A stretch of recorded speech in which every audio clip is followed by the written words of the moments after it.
welcome back to Psychiatry Boot Camp. I hope you're enjoying Season 2, and we are officially halfway through the season. If you are enjoying this season, I would be forever grateful if you could take a quick second for a rating and review on Apple Podcasts or a rating on Spotify. I try not to say that very much because as a podcast enthusiast myself, I know how annoying it can be, but the engagement really does mean a lot to me, and it's the best way to help other people find the show. Okay, so today we're moving into the first primary mood disorder that we're going to discuss, bipolar disorder. And as usual, I was stunned by how generous one of the top experts in our field was with his time, agreeing not only to cover bipolar disorder with me, but also major depressive disorder, which will debut next week. That guest is Dr. Roger McIntyre, whose email signature required me to pay for additional cloud space in order to read it. He was the first author on a 2020 Lancet seminar on bipolar disorder, linked in the episode notes, which provides a very digestible and wide-ranging view of bipolar disorders. And for further reading on this topic, I would point you to the 197 references cited in that paper. Dr. McIntyre has also published over 700 peer-review articles and authored several textbooks on mood disorders, so without further ado, welcome Dr. Roger McIntyre. Thanks for joining us, and I'll ask you to introduce yourself to our audience. Great to be with you. Great to be on boot camp. Roger McIntyre, professor of psychiatry and pharmacology at the University of Toronto. So great to be with you all. Dr. McIntyre, you have focused a lot of your professional work on mood disorder, well, most of your professional work on mood disorders, but a lot of it on bipolar disorder specifically. Yeah. And I'm wondering what led you to choose this focus? You know, it was frankly curiosity. In my medical school training, early in the years of training, I, at that time, had thought that my career path was going to take me in a direction of surgery, neurosurgery to be specific. And I had aligned some of my training in the form of electives and so on around that. And I had had no prior exposure to psychiatry, no prior exposure to people living with mood disorders and notably bipolar disorder. And to be very frank, I was in one of my, quotes, mandatory rotations for training as a medical student in psychiatry. And I remember like it happened an hour ago that a gentleman was brought in by law enforcement. He was very unwell. He was very manic, had psychotic symptoms. And this was such a fascinating and intriguing gentleman and situation he was in.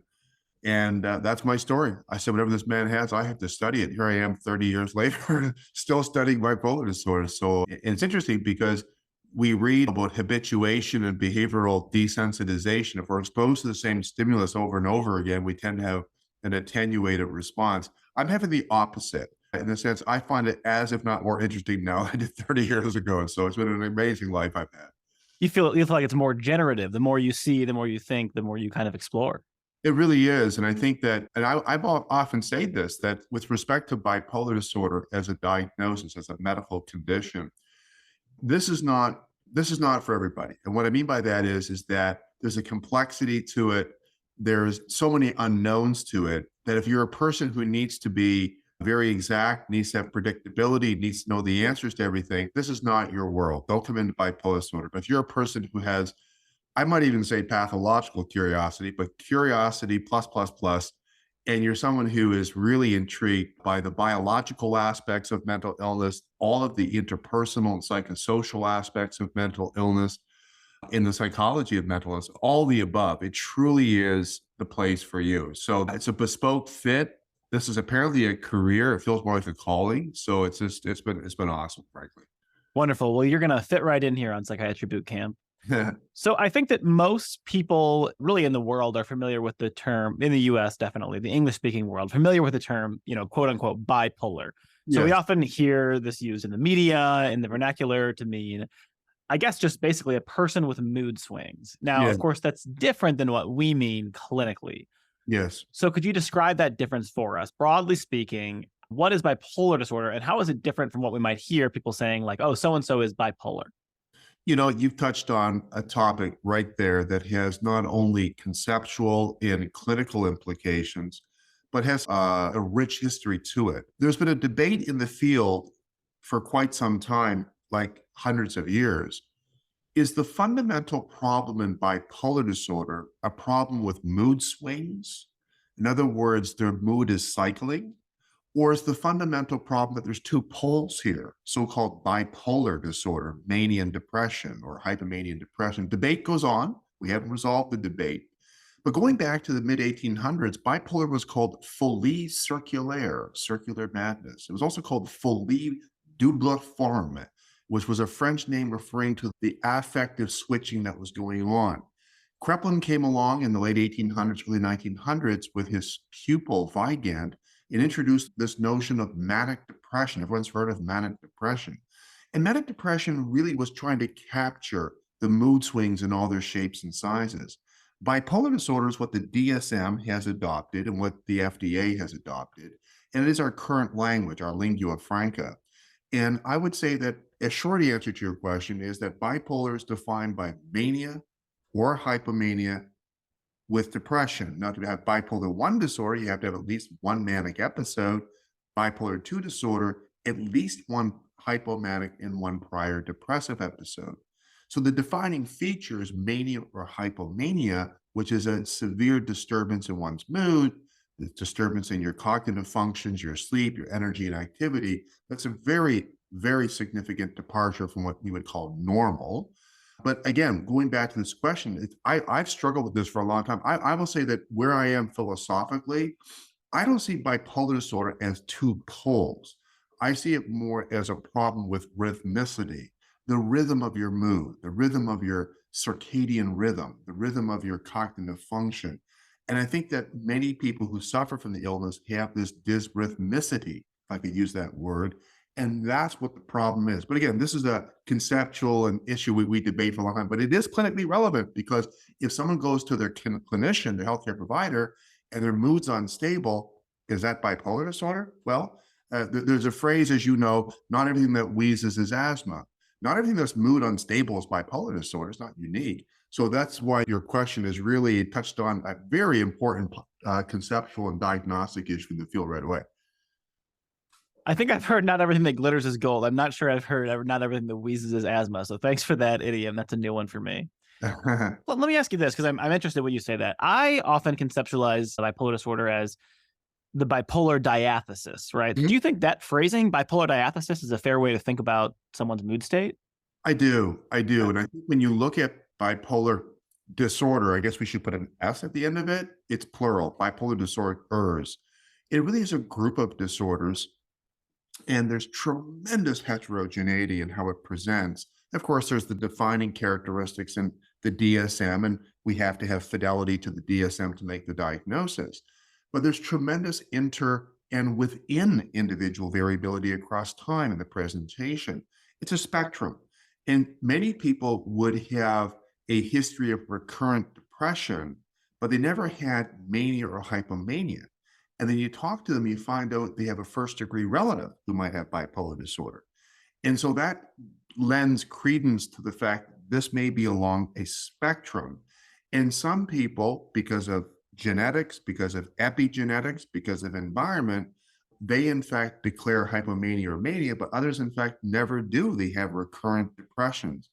A few years ago, I wrote an article, and I did this purposely. I called it something to the effect, From Calculus to Geometry in Bipolar Disorder. And I was trying to be cute. Maybe it wasn't all that cute. But what I was getting at was, I'm not sure that we can conceptualize bipolarity as a calculus, just, the more hypomanic symptoms you have, the greater the likelihood you're going to have bipolar disorder. Just add them up just on a piece of paper. I went with the geometry kind of metaphor because I see bipolar as having orthogonal dimensions. So you have a mood dimension, you have a sleep dimension, you have an energy dimension, a cognitive dimension.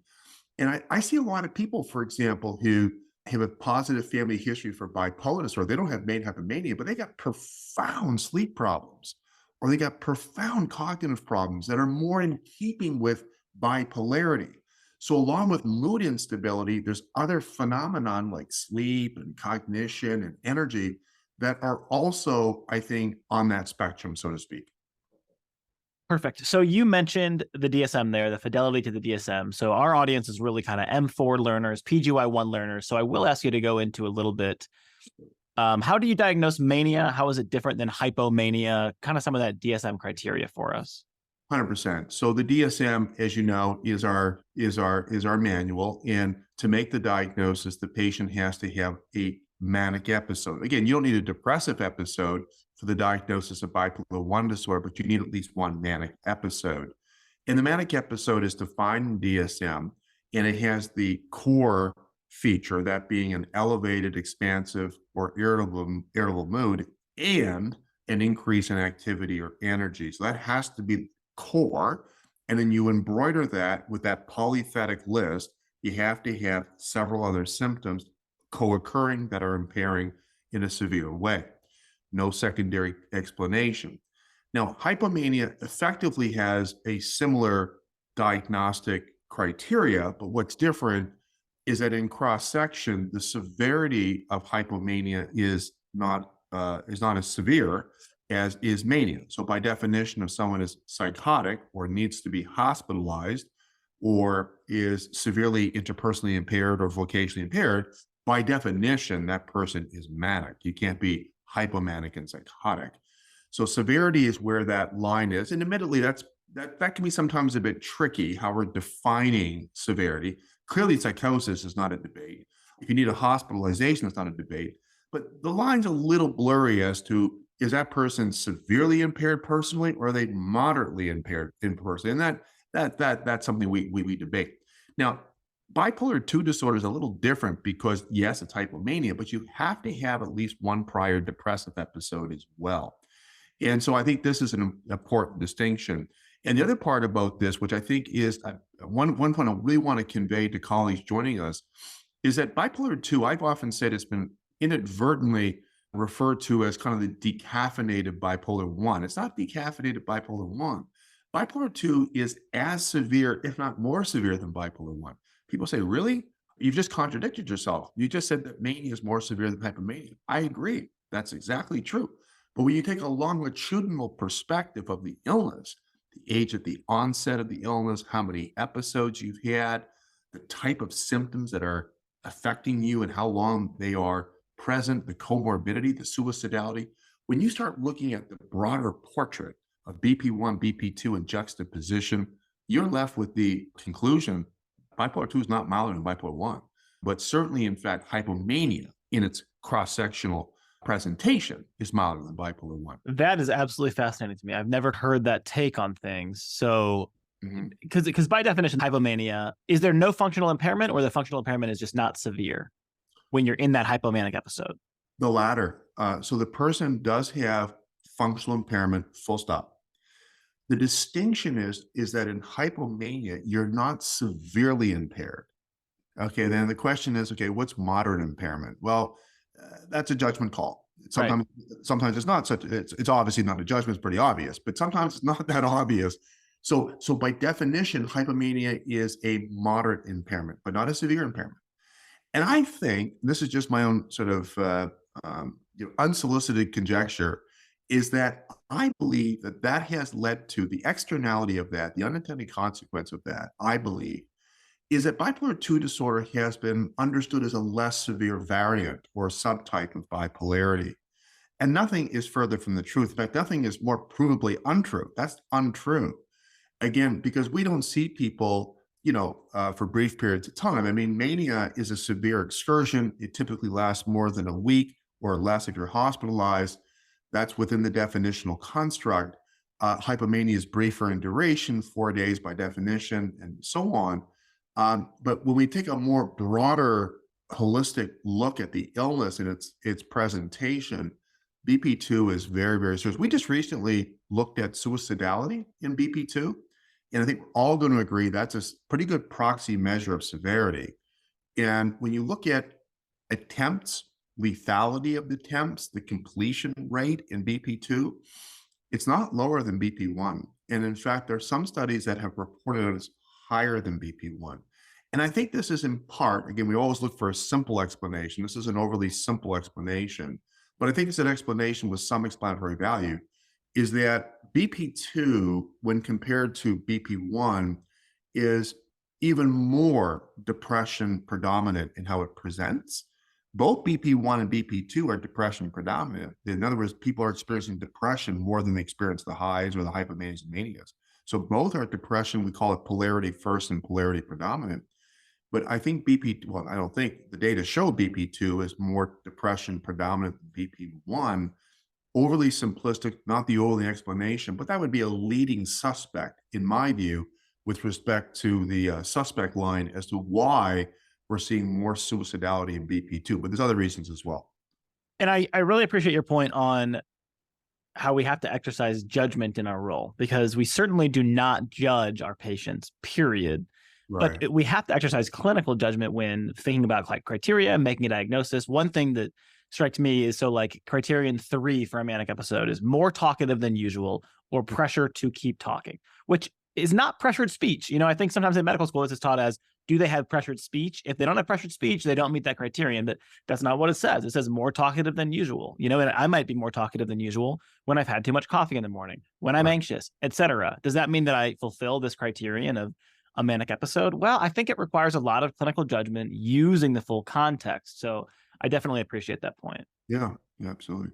One of the really interesting parts about this disorder to me is kind of this question of diagnosis, misdiagnosis in psychiatry. So with bipolar disorder, we could be doing our job exactly right, collecting a perfect history of a major depressive episode, making a major depressive disorder diagnosis, which you and I are going to talk about on Monday, and starting the patient on an antidepressant. And we've done everything correctly. But then turns out the person does have a manic episode, a hypomanic episode. The diagnosis itself changes. Do we know how common this is, that patients would initially present with a major depressive episode, but later it's found that they actually have bipolar disorder? Such an important point with respect to the outcome of bipolarity, because no one is surprised to hear that the duration of untreated illness, the DUI, the longer it is in bipolar disorder, and frankly, just about any medical problem, the more difficult it is to get back on track. I mean, that's just common sense. You would have guessed that, and that's true. And when it comes to BP1, BP2, the short answer to your question is 2/3 to 3/4 of the time, people with bipolar disorder who have access to the healthcare system and see care providers, 2/3 to 3/4 are not diagnosed accurately. They receive some other diagnosis, usually major depressive disorder, but could be other conditions like borderline personality or anxiety, schizophrenia, drug and alcohol abuse. I see a lot of people with ADHD as their working diagnosis. And then to add further color to that, in addition to the extraordinary misdiagnosis rate, it's not as though they saw one healthcare provider and got the diagnosis wrong. They've seen multiple healthcare providers. So in other words, this is a highly democratic process of not getting the diagnosis right. And then more color is 5, 10, 12 years goes by on average before that person's diagnosed. And that continues to be a problem. Now, in fairness, Mother Nature plays a very interesting game with us, because hypomania and mania define bipolar 2 and 1. Yet the depression is how the illness presents first. So if you're depressed as the index presentation of bipolarity, and you visit a healthcare provider, takes the perfect history with the perfect patient with the perfect recollection of every aspect of their life, there's no mania, hypomania. You diagnose major depressive disorder. And then what happens is we have transition, because hypomania and mania comes later. There's been a host of longitudinal studies that have looked at this, and the usual transition rate's 1% to 3% per year. So I always say, if you have 100 patients in your office today with depression, with no hypomania or mania, and you say, come back in 10 years' time, I'm really busy. My next follow-up appointment's 10 years from now. And all 100 come back 10 years from now, around 20 or so now have bipolar disorder. And that's not really a misdiagnosis. It is, but it isn't, in fairness. It's more of a transition. But not everyone, we can't let everyone off the hook here, including me, in the sense that many people are diagnosed with MDD, major depression, or some other condition, even though there's well-documented history of hypomania and mania. And I think it's about contemplation of the diagnosis at point of care, thorough assessment for the possibility of bipolarity as the explanatory diagnosis. Also, what I would conjecture is, I think that we have a bias, of course, and one of the biases we have is that when someone comes in depressed, I think it triggers a depression schema in our head in terms of what we're thinking about, and it's biasing us. And in fairness, a lot of times patients don't recall the details of the past. In the perfect world, Patients come with a big chart, nice details, their family's there or a third party. I'm not different than anybody else. Most of the patients I see come by themselves. And most questions I get, I don't know. Did this ever happen? I don't know. I don't know. I don't know. And then I find out, oh, in this medical chart, you were hospitalized 3 years ago. Oh yeah, I forgot about that. This happens all the time. So it's a big issue, the duration of untreated illness, the misdiagnosis, and the diagnostic transition. I think during my third year clinic year, I was just shocked how much time you spend parsing out the history of mania because it's so important for that sort of one of the final decisions, medication management.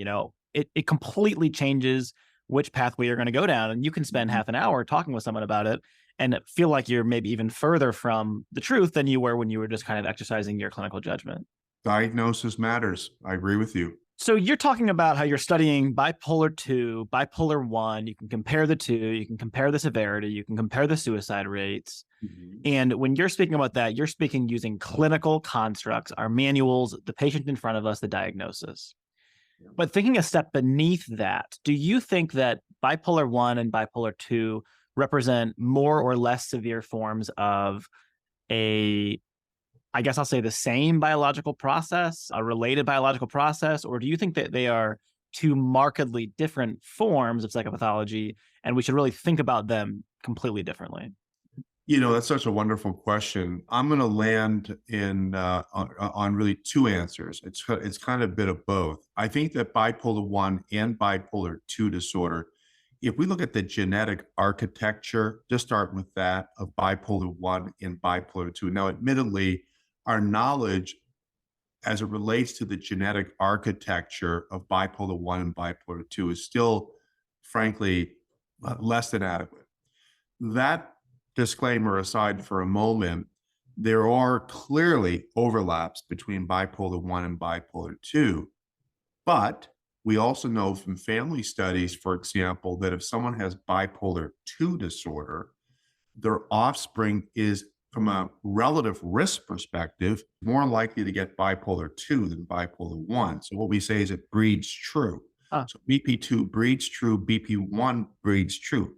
That's not to say you don't have an elevated risk of mania, and bipolar 1 parents have offspring that have a higher relative risk for both as well, but more BP1. So there is some overlap. There's clearly phenotypic overlap, and there's clearly, when you get under the hood and look at some of the brain functional, resting state, functional connectivity changes, we start looking at neurocognition and really start getting yourself deep into the biology of this, you see a lot of similarities and you see a lot of differences. So in short, they are overlapping, but they are discrete.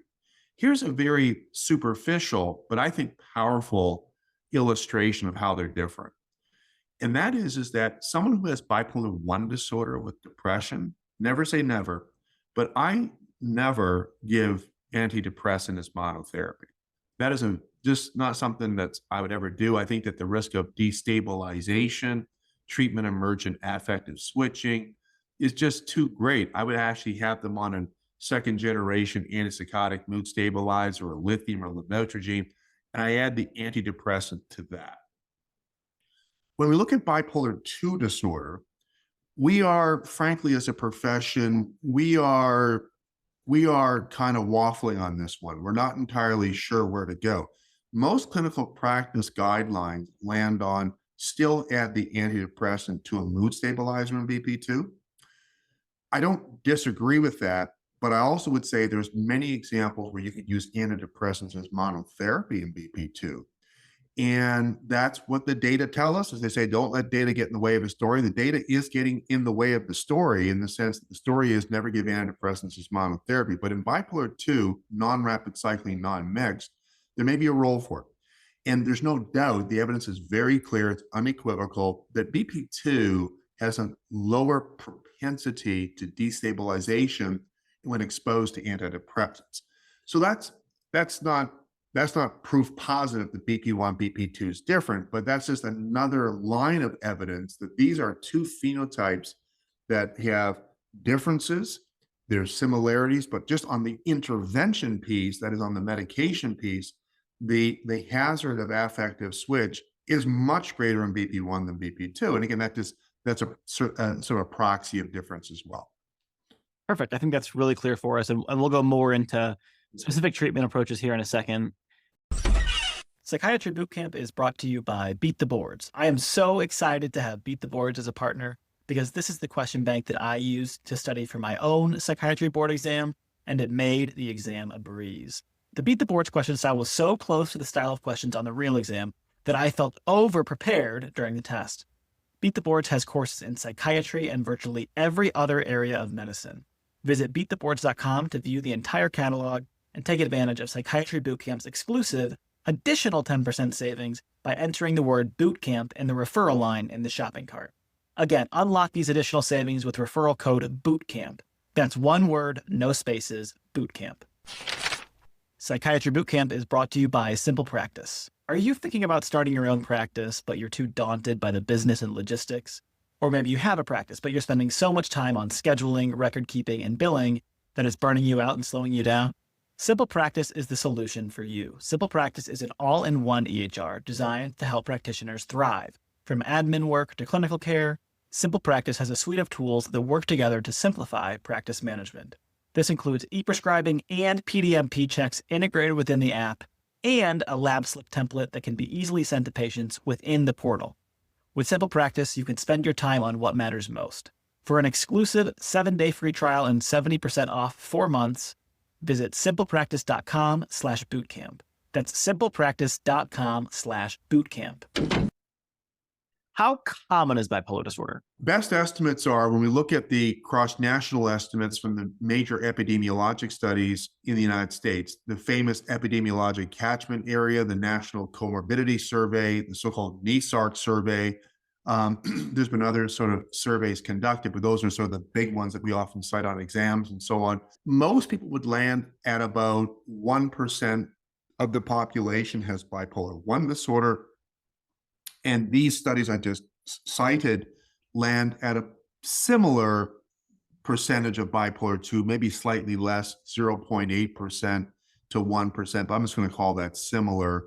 I'll stop there. And that's the answer on the exam. It's similar at 1% each. I don't think most people in the field who do this full time actually believe that. And again, it's a bit like how long is a piece of string? Well, it depends where you cut it. And there has been other epidemiologic studies that have landed on a broader diagnostic cause. You and I talked about the spectrum earlier. And people have looked at broader definitions of bipolar disorder. For example, what if someone had hypomania for 2 days rather than the DSM specified 4 days? What if, in fact, you looked at other, what we call form frusts or variants of bipolarity? Some people would land on a rate closer in aggregate to 4 to 6%. So that debate is a healthy debate. It's a good debate. It's not just an academic debate, because from a policy perspective, from a research perspective, we want to know what the number is or the percentage is for allocating resources, et cetera. So I think in short, what we land is it's about 1% each.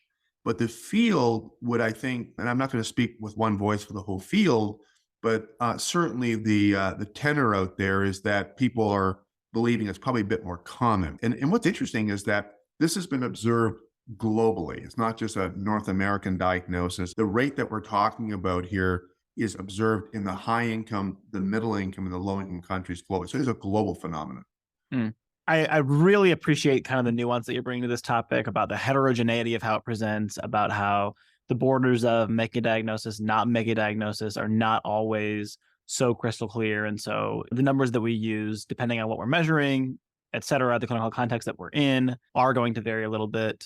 Let's talk a little bit about the natural course of bipolar disorder. When does bipolar disorder typically appear? The age at onset of bipolar disorder is usually cited on average, the mean median, at about 18 to 20 years of age. So there's a phrase I often use, I call the 75-25 rule, that 75% of people declare bipolarity clinically or observably, I should say, before the age of 25. So 75% of, frankly, of all mental illnesses begin before the age of 25. Bipolar is no exception.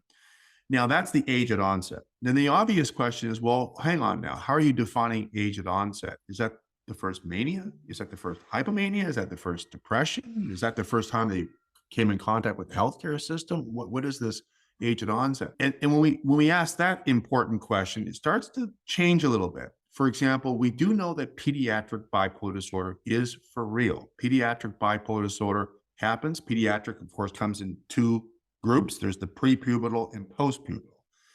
And now prepubertal bipolarity is not common. That is not common, but it does exist. And certainly, I think we all agree as a profession that postpubertal bipolarity exists. That's when it typically begins. And so it is an illness that does begin in childhood for many, many people. And it's, of course, the hindsight's 2020. You'll then look back and you'll say, when you were 12 or when you were 10 or 13 or 14, that those temper tantrums, they weren't just temper tantrums. Hang on now. You were up all night long. You were smoking weed. You're having temper tantrums. You were talking a lot. We thought you had ADHD back then. And so again, the hindsight's 2020. But if we define the illness onset as the presentation of some type of symptoms of the disorder, you're looking at adolescence for the great majority of people. And hypomania mania, on average, begins to show late adolescence, early 20s in most people. Now, that being said, about 10%, just shy of 10% of people will have their very first manic episode after the age of 50. Wow. And what's interesting is that those persons, that is persons who declare the illness for the first time after the age of 50, they don't have the same degree of family history of bipolar disorder. They tend to have more cerebral vascular comorbidity and more medical comorbidity. And people have looked at, in MRI scans, people who have a later age and onset bipolarity. And we tend to see things in the brain that we don't see as much in the more typical onset. You see more evidence of vascular disease in the brain. So that gives us reasons to conjecture that yes, it's heterogeneous, but that might be a different organism, so to speak, than the more typical age of onset, which is late teens, early 20s. And again, do you think that kind of speaks to the clinical nature of our diagnostic framework? It's not necessarily pointing to one single or two individual underlying biological etiologies, but a confluence of factors that in these patients over 50, maybe it just looks a lot different kind of on a biological level. That's such a good point. I have been around a long time and I've seen a lot of people in my career. And I definitely have seen a lot of people, a lot of adults in their 50s, late 40s, 50s, who I'm diagnosing as bipolar for the first time.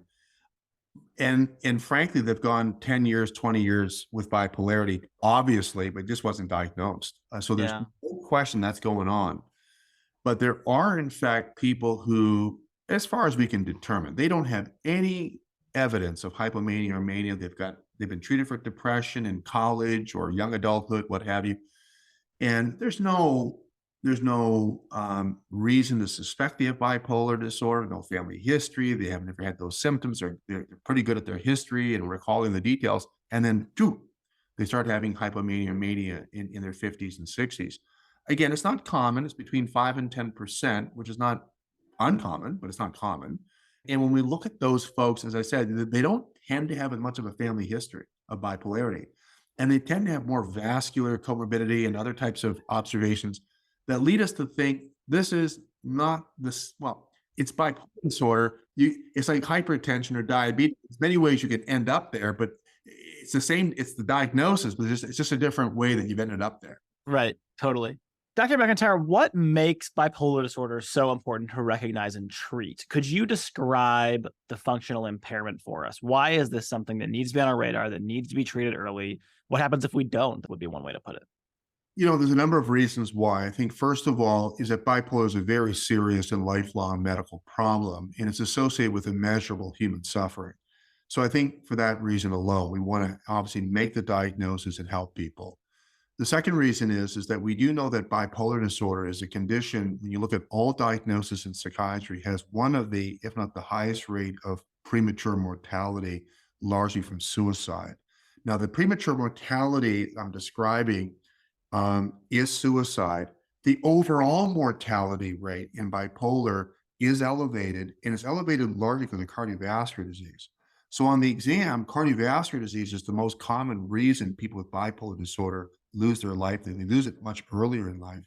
but the risk of suicide is increased, depends on the study, 10 to 30 times the general population. And importantly, when people live with bipolar disorder, their behavior, their suicidal behavior could occur anytime in their lifespan, but it tends to occur more often in the first 5 to 10 years of the illness.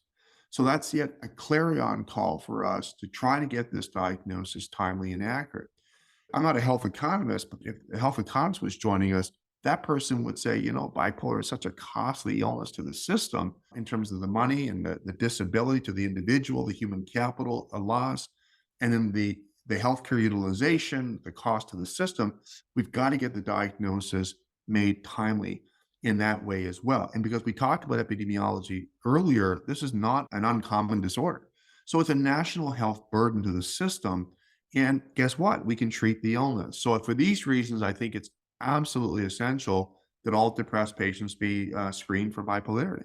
So the sort of exam questions on this, just like schizophrenia, cardiovascular illness would be the most common cause of Yeah. death. But certainly we want everyone to think when they diagnose bipolar disorder, when they're thinking about a patient with bipolar disorder, seeing a patient, think about suicide. Of all the mental disorders that we study, is this the highest suicide risk? We think so. Most Yeah. lines of evidence do suggest that the overall mortality expressed as a standardized mortality ratio from suicide is higher in bipolar disorders as a group of disorders than any other disorders. Now, obviously, this is a fairly morbid kind of which one's more. Some might say that anorexia nervosa Ah, may have a suicide rate similar to, maybe even higher than bipolar 1 disorder.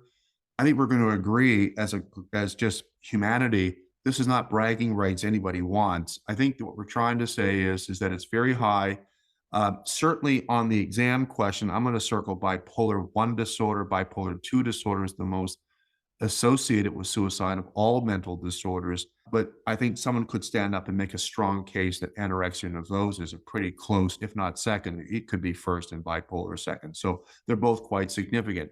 Now, I'm talking about the SMR being increased 10 to 30-fold, the standardized mortality ratio. What percentage of people living with bipolar disorder actually die by suicide? Estimates are depends on the studies, of course, between 5 and 10%. So this is actually, it may be higher in some studies and even higher in bipolar 2, we think. So it is a very serious problem. It's a modifiable problem. And for these reasons, I think we've just got to get this diagnosis accurately and timely established.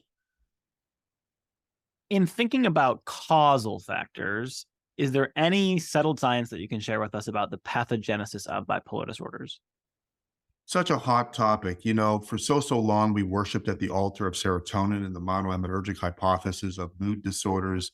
Too much dopamine was mania, not enough dopamine is depression. There was what's called the permissive serotonin hypothesis. Serotonin is an inhibitory neurotransmitter. So if you didn't have enough of it, you became manic. If you had too much, you became depressed. These types of paradigms have a appeal because they're simple, they're reductive, they almost can fit on a bumper sticker, but they're not sufficient, comprehensive as explanatory models. Nonetheless, we know that there are, yes, disturbances in monoaminergic systems, but I think what we've done is we haven't thrown babies out with bathwaters, we've augmented that paradigm with non-mutually exclusive paradigms. For example, mood disorders broadly is now thought to be a problem with cortical plasticity. There's something wrong with cortical plasticity, beginning with neurogenesis and neurodifferentiation, neurons that fire together, wired together. There's something wrong with the plasticity, and that it takes us down a conversation of glutamate and GABA systems implicated in bipolarity. Thirdly, there's a lot of work now looking at inflammation and the degree to which changes in the inflammatory system may be causal for some people and contributing to this larger complexity of bipolar disorder. Our lab's been looking at the role of insulin resistance. We all know insulin in diabetes and glucose control. Insulin's a neuropeptide, and up to half of patients who live with bipolar disorder are insulin resistant. And there's a wealth of literature now to show that insulin function is abnormal in bipolar disorder, and that might also have causal implications. And related to that is disturbances within the cell, like the mitochondria. So we have a number of theories. They're not just academic points for discussion and debate. it does affect the way we direct research and development and research, because what we ultimately want is mechanistically informed therapeutics that are disease modifying. And all of our treatments now have been discovered serendipitously, and they're not disease modifying. So this is not academic. This is actually an urgent issue to figure this out. But we got about a half a dozen different theories right now.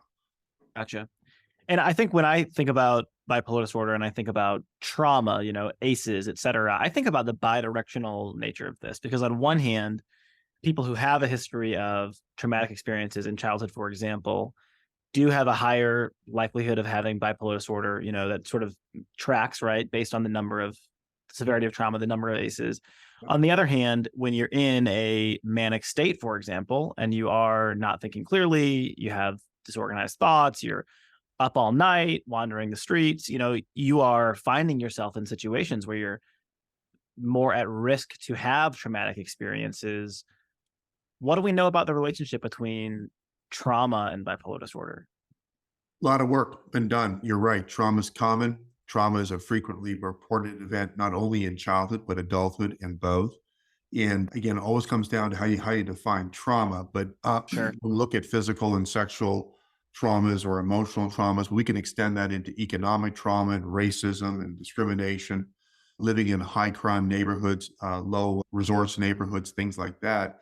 So when we look at trauma, it's generally reported that at least 30, as high as 70% of people reporting trauma. And we've reported on this from our own experience with a colleague of mine, Dave Messina at Cleveland Clinic. We've shared a repository for years, and we've discovered these rates are almost half report some type of trauma. It clearly has an effect on bipolar disorder. As you alluded to, it may have causal implications. It may be contributing to the risk of having this mental illness we call bipolar. In addition, what it does is it seems to result in an earlier age at onset Ah, of bipolarity. In other words, it seems to accelerate its overt declaration. Moreover, when we look at the phenomenology of bipolarity in someone who reports trauma, you're more likely to see a more complicated, unstable presentation, more mixed, more rapid cycling longitudinally. You have much more impulsivity, suicidality, comorbidity. And what we do know is that when you look below the neck, as I say, we did a study about 10 years ago showing that if you have trauma in bipolar, you're much more likely to have overweight, obesity, diabetes, metabolic syndrome. And that's not an accident because the cascade event that trauma is ignites a set of cellular, molecular, and cellular events that not only affects the organ called the brain, but affects other organ systems, including metabolic systems. So you have this co-occurrence of bipolarity and metabolic problems for a host of reasons, one of which is trauma, which is more common. Trauma results in more frequent medical morbidity. So it's a significant issue. And as it relates to therapeutics, the soundbite, for lack of a better way of putting it, is that most of our therapeutics are not as effective in people who have a history of trauma. That's a general statement, and we're referring more to the depressions. Mania, as far as I'm aware, I've never seen any studies showing that efficacy of, for example, antipsychotics in mania is attenuated in people with a history of trauma. But certainly depression is. The depressions are more difficult to treat in people who have a history of trauma. And at least for many of the treatments, I mean, we might get into this, but not all of the treatments. So that's another part to it as well. sure. Well, let's go ahead and move on into the treatment then. I'll ask you about psychosocial first, and then we'll move into the pharmacology. Thinking about psychosocial treatments, any evidence-based psychotherapies that you think PGY1 should be aware of for the treatment of bipolar disorder? Absolutely. So we have protocolized or so-called manualized based psychotherapies, and there's been a host of them that have been looked at and empirically shown to be very effective in bipolar disorder. Cognitive behavioral therapy, we have interpersonal social rhythm therapy, there is family focused therapies, there's psychoeducation type therapies. And in the interest of scale and cost effectiveness and just feasibility, some of these therapies are one-on-ones, but some are at the group level, which has a tremendous scale and opportunity. And some are in fact being now digitalized. Of course, this was accelerated by the pandemic. So we absolutely do have those therapies. What I might also add is we don't have as much evidence for peer support. One of the hats I wear as chairman of the board of the DBSA, the Depression and Bipolar Support Alliance. I have believed strongly that peer support in advocacy can also be very, very helpful, not just as a support to give hope, but to give education and also to provide tactics and strategies to live better with your condition. We don't have as much work on that, but we have some work on that. But I think I'll just say that's another part, but we do have protocolized therapies. To be very clear, though, to be very clear, psychosocial treatments in bipolar disorder are considered, in quotes, adjunctive. That's different than major depressive disorder, where they could be considered the cornerstone therapy. In other words, there are treatments that we add to medication. That's the standard of care. And more specifically, what psychotherapy has been able to do is improve health-related quality of life, improve function. That's good. And there are data to show that it's especially good at treating depression and especially good at preventing affective episodes from coming back. So it has more of a maintenance effect. I haven't exhausted the full offering of psychotherapy, but that's kind of the top line. Sure. My point is it's not for acute mania. It's not for acute hypomania. I would see it as an adjunct to treating bipolar depression to the medication. Especially like in the maintenance phases, it sounds like it Yes. can be helpful. So CBT, interpersonal and social rhythms therapy. And I think this gets to one of the first points that you made, which is treatment for bipolar disorder, managing bipolar disorder is routine, routine, routine. And it's so clinically relevant. I can think of talking to, especially like parents or spouses of people who have bipolar disorder, and they will tell you, if my loved one misses an hour of sleep one night and 2 hours of sleep the next night, and then I know that we're sort of getting into this cycle. And I think this is where psychoeducation in and of itself can be really therapeutic and just orienting people to what this problem is that they're having, giving it a name. We've studied it. We know that these things like rhythm, et cetera, are really, really crucial for managing the symptoms. Completely agree. And, you know, when we step back and look at medicine broadly, not just psychiatry and not just bipolar, and look at illness and treatment literacy, we have a long way to go. And literacy does matter. And I think so the psychoeducation, and there's a lot of misinformation out there, along with inadequate literacy of the illness and its treatment. So I think that, yes, there's a huge role for that, for psychoeducation. I don't think that's enough for most people, but it's an important cornerstone of what we're trying to do. And yeah, I think there's the support, and of course, there's opportunity for this more protocolized and specific psychotherapies. Yes, and I hear you loud and clear on, there are many diagnoses in the DSM that we can treat without medications, but in almost every case, this is not one of them. Yeah. Okay, so I have to ask you this question just kind of selfishly, and then we'll get into pharm. But I just have to know, what do we know about the relationship between circadian rhythm and bipolar disorders? You know, let me start off by saying if somebody wanted to walk into the American Psychiatric Association headquarters in Washington and say, guess what? I propose we change bipolar to a circadian disorder. It should be in the circadian chapter. They probably won't go along with it, but I would say that person's making a good point. And I think this, to me, is in many ways the crucible of bipolar disorder. Ooh.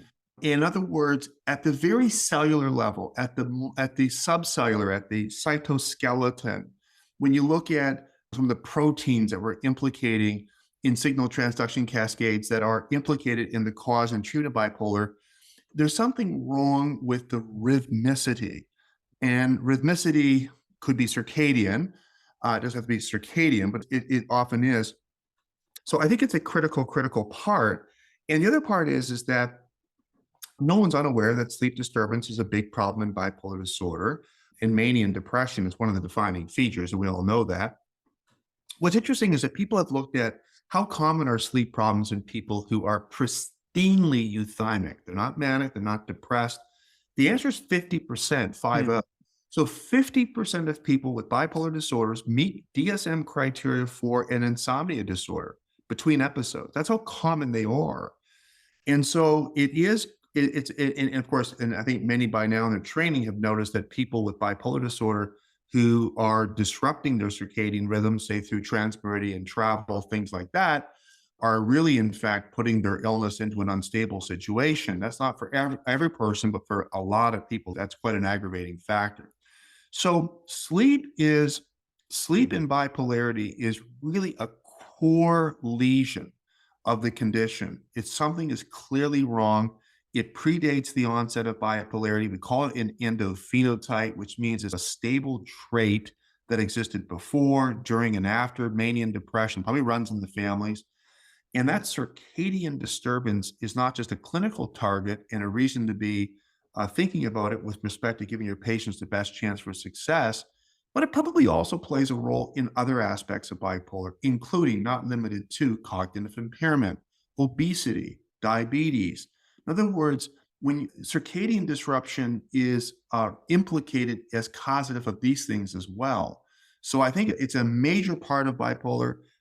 Again, never say never, but I've just about never met a person with bipolar disorder who doesn't have something wrong with their sleep. Okay. And so it's a big issue. It's a huge issue.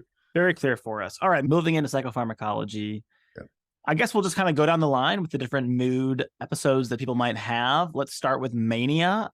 What do you think any PGY1 should know about mania? Well, look, mania is a medical emergency and needs to be treated. Obviously, safety is the key issue of the person living with the condition. Also, there's the risk inadvertently or otherwise to people around. So this has to be treated. And we look at guidance or decision support. The American Psychiatric Association Journal, American Journal of Psychiatry, has not provided, or we haven't seen a CPG, clinical practice guideline, for bipolar going back to 2002. So we're talking over 2 decades ago. Lots has happened since then. Colleagues may want to hop on to a website, the Florida Psychotherapeutic Guidelines. They were originally funded by Medicaid. Now they're funded by the Department of Behavioral Health in Florida. I can't remember the exact name, but they're online, they're free. It's an up-to-date circa 2023 guideline on bipolarity and mania depression maintenance. So have a peek on Florida Psychotherapeutic Guidelines. But antipsychotic drugs are the drugs of choice in bipolar mania. There could be a role for valproate or so-called Depakote or lithium in treating mania. The pharmacoepidemiologic work indicates that most people are getting antipsychotics these days. I think that's very good. Lithium still has a role to play. Although lithium doesn't work as fast as antipsychotics, it doesn't do as well on Dr. Google with respect to public relations. Not that antipsychotics do a whole lot better either, but lithium doesn't do all that great. And there are obviously concerns around organ toxicity with lithium. So lithium's kind of fallen off. I think it's fallen off too much, quite frankly. But antipsychotics are the treatments de facto and the treatments du jour in mania.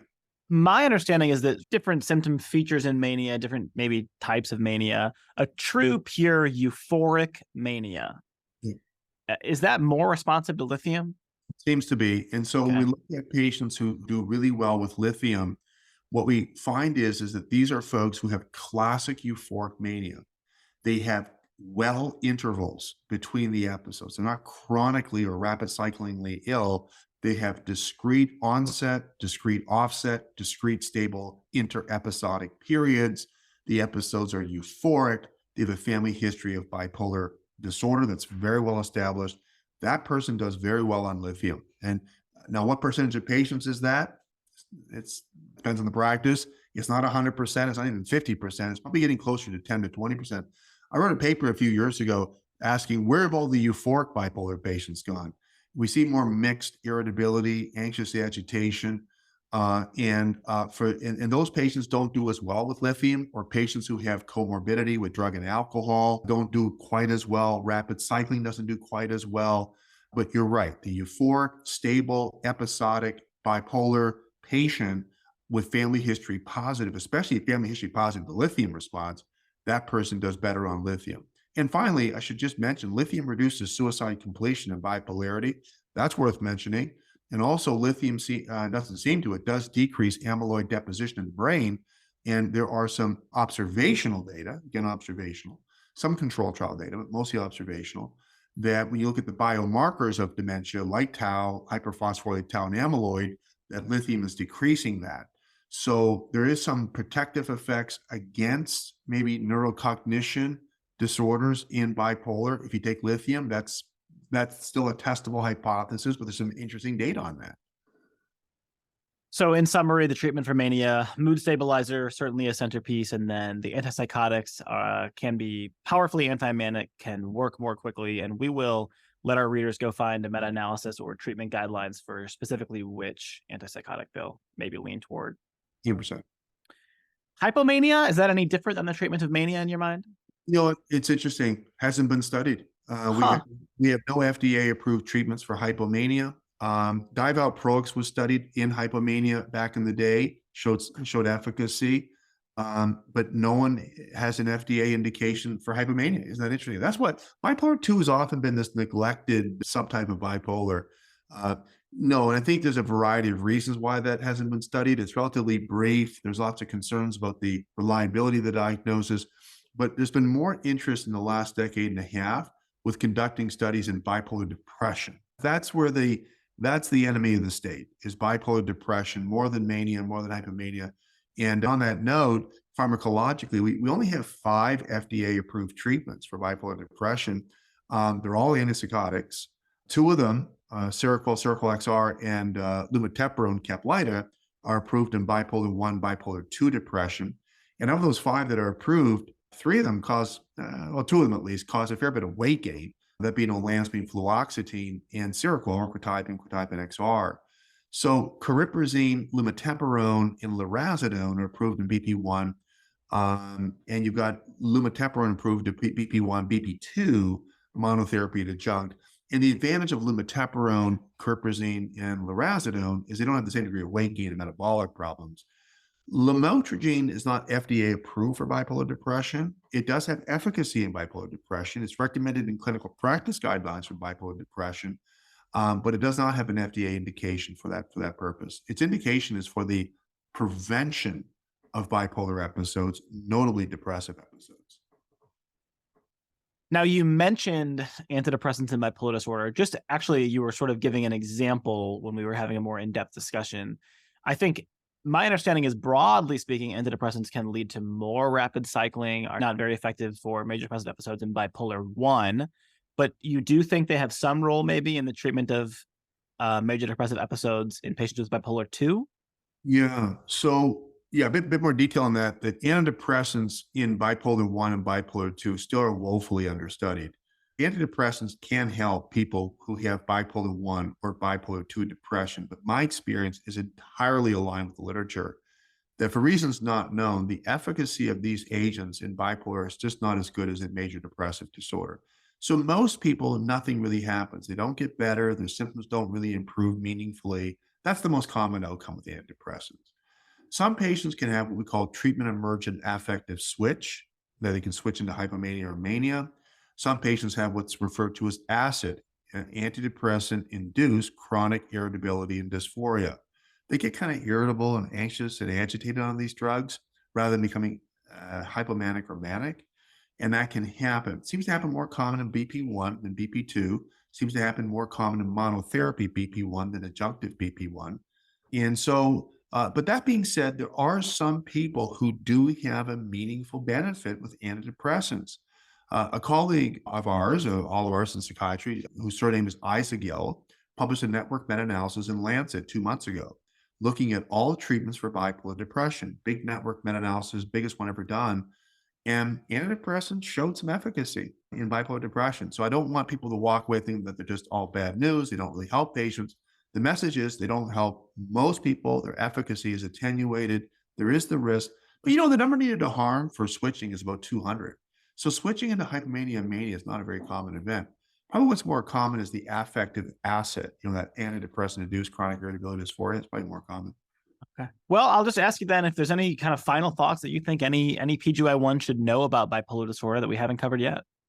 One final comment would be that at the end of the day, people have to screen for bipolar disorder, and we've just recently introduced what's called the Rapid Mood Screener, and there's about almost a dozen screening tools for bipolar disorder, but fit for purpose. Most of them are not really fit for purpose, and some have fallen short on psychometrics.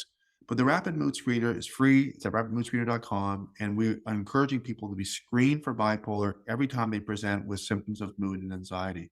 So that's one thing I would just finish off with, because that goes back to what we talked about. Making the diagnosis timely and accurate is the first step towards getting people back on track.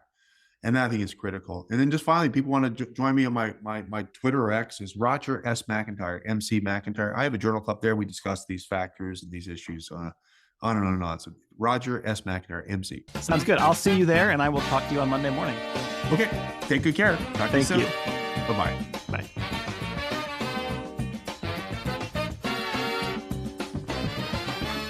Thanks for listening to this episode of Psychiatry Boot Camp. Please leave a rating and review. If you have questions or feedback for me, you can email me at psychiatrybootcamppodcast@gmail.com. The opinions shared in this podcast do not reflect the opinion of any institution, including host or guest employers or podcast partners. This podcast is not intended to be used as medical advice or in any legal proceedings whatsoever, including to establish a standard of care. This podcast is intended only as a supplement to a complete accredited psychiatry residency and is grossly inadequate to rely on for medical decision-making. It is intended to entertain and inform. You should always rely on your own clinical judgment when making medical decisions and contact your physician for medical advice.